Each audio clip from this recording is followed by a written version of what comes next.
Queria compartilhar algumas ideias acerca do pecado. Eu pensei assim, algo do tipo, o pecado nosso de cada dia. E podíamos pensar assim algumas definições de pecado. No hebraico, a palavra pecado é shatat, que tem uma raiz shet, que tem a ver com errar o alvo ou mudar de direção.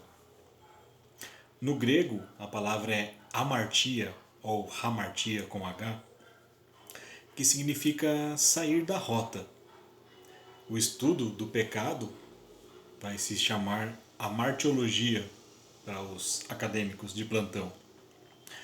Em latim, a palavra é peccare, que o seu uso primitivo vai indicar algo do tipo fazer um passo em falso, perder o pé e, portanto, cair. Onde estaria o pecado? Dentro dessa definição, será que o pecado está oculto nos objetos? Estaria o pecado na natureza, no espaço sideral? Estaria ele oculto nas leis das nações? Bom, vamos pensar. A mesma faca que nos auxilia para dividir um alimento com alguém necessitado também pode ser utilizada para cometer um crime. Então, o pecado está em nós, em mim, em você. Nas palavras de Jesus, quando questionado acerca da pureza cerimonial, o mal não é o que entra, mas aquilo que sai de nós. As intenções pecaminosas que nos motivam é que produzem os males. Como bem reconheceu o apóstolo Paulo, o bem que eu quero fazer eu não faço, mas o mal que eu não quero, esse eu faço. Isso porque por causa do pecado que habita em mim. Vamos ler ainda em 1 João no capítulo 1, versículo 8, o apóstolo dizendo: se afirmamos que não temos pecados, enganamos a nós mesmos e não vivemos na verdade.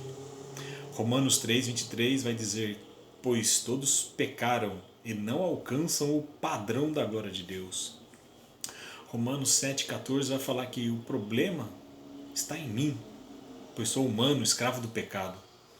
Assim podemos concluir que onde existe gente, onde existem pessoas, aí está o pecado.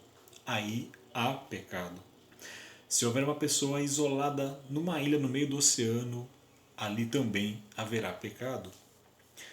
E outra coisa que a gente pode pensar sobre o pecado é se ele é grande, pequeno.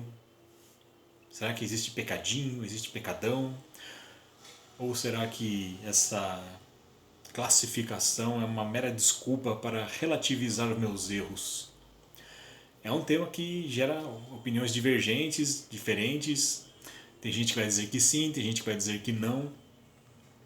Mas vamos pensar numa coisa assim.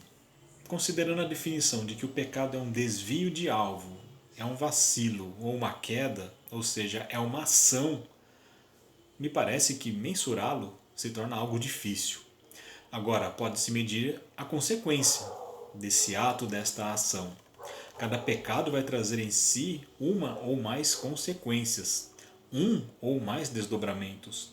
Na sua diversidade, basicamente podemos ver pecados de consequência individual, quando eu peco contra mim mesmo, contra o meu corpo, contra a minha vida, e de consequência coletiva, quando há erros que afetam várias pessoas, como crimes ambientais, ofensas a outras pessoas, desvio de recursos, de dinheiro para auxiliar menos favorecidos, etc.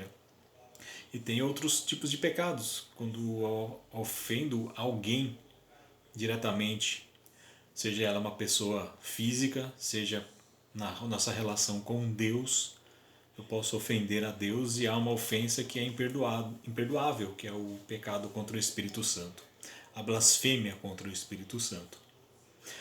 Temos aí outros exemplos de pecados no meio cristão. Pois, se você considerar que onde há gente, aí há pecado, vamos poder ainda verificar que no meio dos discípulos de Jesus vai ter práticas, comportamentos, pensamentos que são errôneos, que são incorretos. E alguns destes comportamentos, pensamentos, dessas práticas, já faziam parte da comunidade de cristãos desde os tempos bíblicos, desde os evangelhos, desde que Jesus chamou os seus discípulos.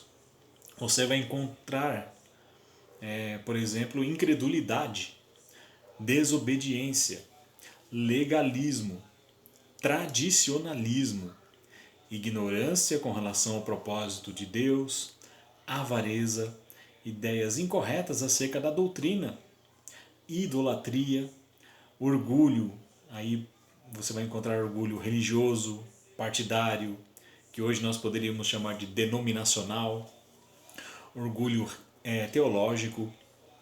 Você vai encontrar ainda testemunho ineficaz dos discípulos, displicência no cuidado com o próximo, indiferença com relação à santificação, misticismo, irreverência, sincretismo religioso, perda do temor ou do primeiro amor, desejo imperialista de se criar um império, falhas na gestão da prática missionária. Diante disso, que tenhamos a humildade e reconhecer nossos erros, os nossos pecados.